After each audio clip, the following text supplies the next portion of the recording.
We're going into our health segment. The main topic for the day is pneumonia. You know, it's a bit cold and we don't want you getting pneumonia. So we'll be talking about that with, now I'll call her our in-house doctor, Dr. Kalsum Zakaria Adam. She's a public health practitioner and a specialist maxillofacial surgeon.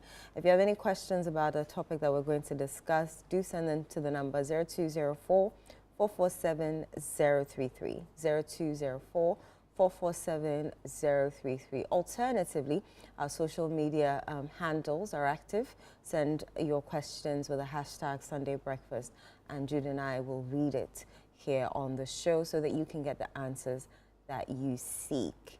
Doc, you're welcome. Thank you, Enu. How are you? Very well, and you? I'm okay, considering the circumstances.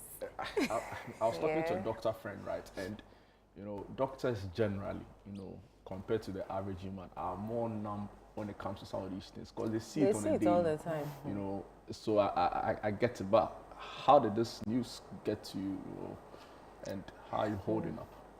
Yeah, I think it was very devastating. Losing such bright minds and people with families, it was really a blow to me as well. Even though I don't have any personal relationship with any of them, but it hits very, very deep, and I was very, very sad as well and devastated. I think before we go into our topic, right, we want to talk about grief. Okay. I know people handle grief differently. Yeah. So how do we ensure that the grief that we feel doesn't, you know, encompass us and slow down our activities? Yeah, so it's important. Grief is a process, and you need to let it out. So allow yourself to grieve, okay? You need to allow yourself to grieve. People grieve in so many ways, either through crying or through expressing themselves to people who are close to them. You know, there are several ways of grieving, and you need to allow it. It's a healing process. Wow. It will help you heal. But if there are people who would not want to grieve, they try to mask it by doing other things.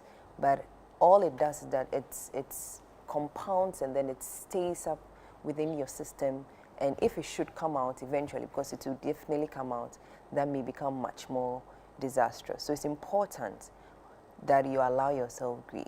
It may take, the differences may be with the number of days or the time that you may use to grieve, yes. It differs from person to person, but it's part of the healing process, and you need to allow yourself to grieve. You know, Doc, when the news broke, right, and members or the government moved to the home of the Minister for Defense, now late Dr. Manu Boama, the health minister, we now know, you know, or we're told in the media, quickly conveyed the mother of Dr. Manu Boama, you know, to a hospital for specialized treatment, right? Yeah. Because of the circumstances of the news. And later we'll get to know that, of course, when some of these things happen, even your immunity can be compromised, right? Exactly. So, for example, people are now more susceptible to conditions like high blood pressure, which we've spoken about on the show before. Yeah. How do we deal with some of these things? Yeah, so it's important, especially with people with chronic conditions, like the NCDs that you have mentioned, the high blood pressure. It's important that we are very, very careful the way we break such news to some people. It's very important because it may rather tip them into either getting their stress hormones becoming higher, and leads to some vasoconstriction and all of that, and eventually they may end up even having some episodes of high blood pressure that may tip them to other complications. So it's important that we are, so most of the time what we do is that before you break any bad news, it's important in the hospitals, especially what we do is we get a psychologist involved. So a psychologist is part of the team, and then we make sure that whoever we are breaking the news to, we assess and be sure that the person can take it. So it's not, for kids, you can't break bad news to kids. If it's an adult, if it's female, you know, females will grieve more, and they need a good support system. So usually you would want to make sure that there's somebody there who would have the capacity to take it and also be able to manage whoever you are breaking the news to. So you need to have all of these good support systems in place before you go ahead, and then you have to be very empathic as well. Not just breaking the news and then walking away, no. But you know that grieving is part of the healing process. You stay on with the person and make sure that the person is okay, and there's a good support system by the person to help the person go through the whole grieving process without any complications. So it's very important, and I wasn't too happy about how a lot of the information went out there. People did not exercise restraints and were just putting out most of the things, which I felt was it was going to be a very difficult situation for those who are involved. And it's important that as public or people, Ghanaian people, we exercise some restraints in circulating some of these things if it should happen, which I don't want it to happen again. We pray don't go back to anything of the sort. Great. Thank you so much for, I think that, let's come to today's topic, pneumonia. Yeah. It's cold, but first of all, what all is it? What's pneumonia? Okay, so pneumonia is, I'm sure a lot of people know that it's something that affects the lungs. Okay, it affects the respiratory system. So the respiratory system, basically, what does it do? So it helps us to exchange gases. So it's important that we know that, every day, day in and day out, we are breathing in and then we are exhaling. So what the respiratory system does is that it helps us to do the gas exchanges. So when you breathe in, you are breathing some oxygen, it goes into the whole respiratory system, and eventually you are able to take the oxygen that you need, and then you give out the carbon dioxide that you don't need, and then it's exhaled outside. So that is what the respiratory system does, and the respiratory system is divided into two. We have the upper respiratory system and the lower respiratory system. So the upper, basically what it does is that as you are breathing in the air, it's able to filter if there are any particles, microparticles from the air that you are breathing in. It also helps to humidify the air that you are breathing in, and then eventually it gets to the lungs, or it gets to the lowermost part of the lungs, which we call the alveolus, where it's just like air-filled sacs that help to now get the oxygen from the air that you have breathed into your circulation, and then it takes up the carbon dioxide outside, and then you exhale it out. So that's basically what your respiratory system does. So pneumonia is one of the diseases that may affect the respiratory system.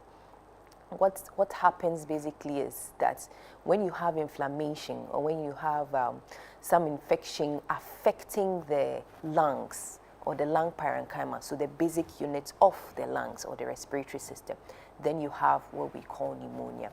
And it affects almost every age group.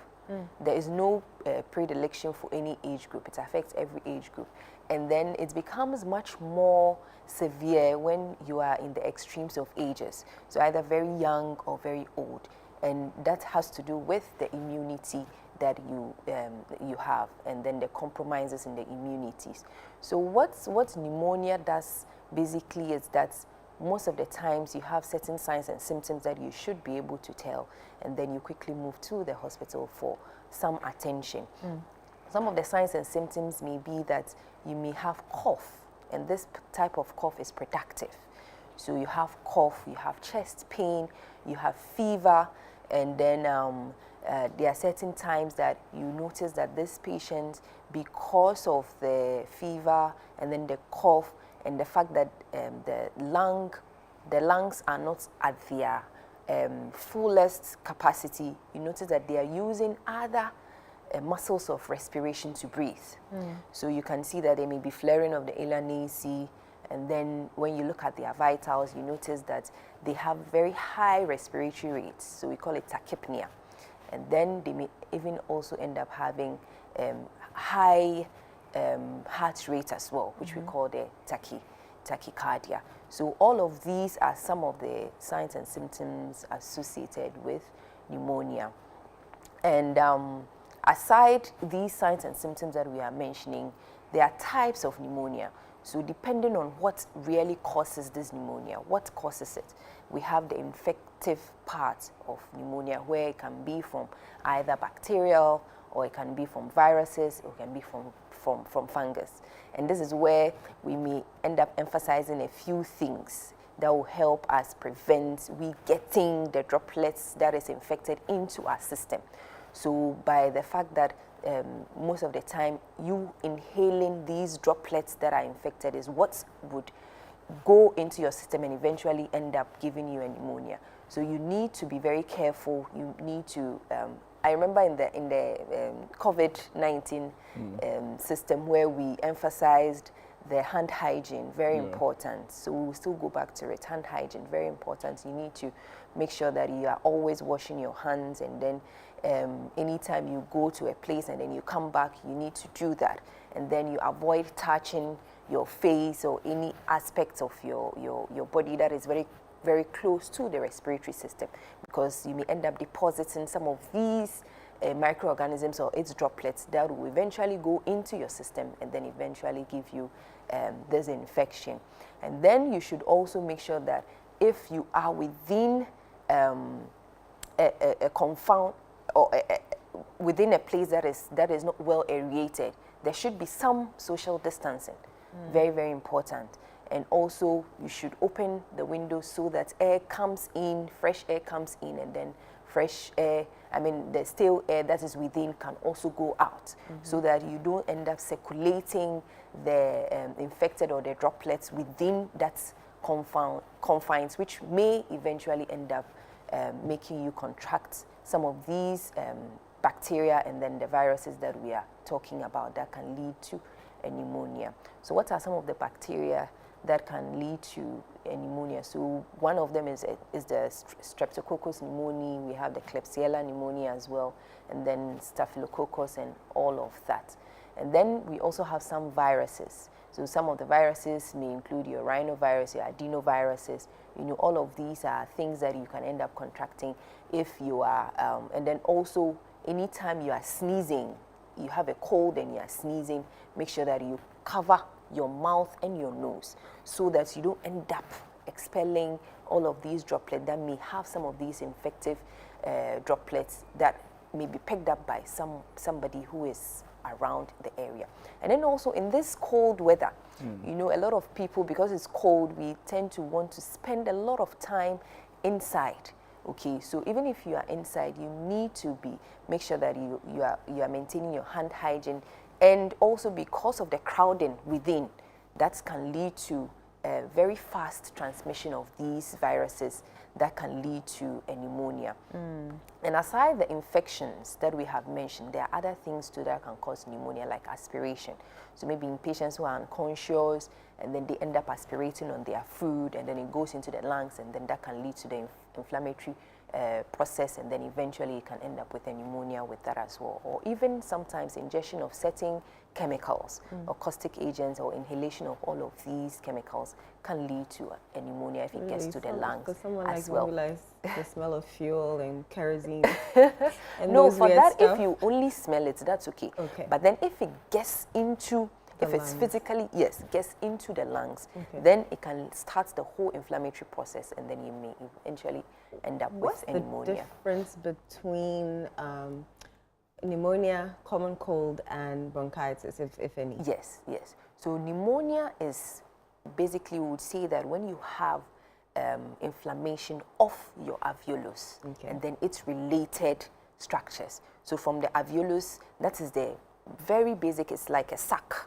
That is the end point of your lungs or your respiratory system. Okay. So if you have inflammation, you have exudate within that area, and then it leads to, and you know, various, what's the name, the alveolus would tend to give you a bronchus, and then eventually you end up having your whole respiratory system. So it affects, if it affects these alveolus, and then it affects the lobes. So they come in lobes. The organization of the whole respiratory system, it starts from, so maybe from the lower, you have your larynx downwards, from your larynx downwards. So your larynx, your windpipe, which is your trachea, and then it goes, you have two main ones, left and right. So the left and right, you have your bronchi, okay, one bronchus, and then if there are two, you have your bronchi. And then these bronchi then will branch into, so it's just like a leaf. So you branch into bronchioles, which are smaller, and then most of the time they do not have any cartilages there. And then you end up with your air sacs or your alveolus. So when you have an infection in these alveolus, which eventually would come together and give you lobes, that we say you have a pneumonia. And then also, not only that, but you have to clinically be able to elicit certain signs and symptoms associated with it, like your bronchial breath sounds, like the coughing. So you have to marry all of these from history all the way to investigations, and then what you see on your chest X-rays, and then eventually what the patient may present with. So that is what pneumonia is. Yeah. Common cold usually would affect the upper respiratory system. Okay. So the upper respiratory system will be from your so it starts from your nasal cavities, and then it goes to your paranasal sinuses, and then it goes to your pharynx. Okay. So anything above that is common cold.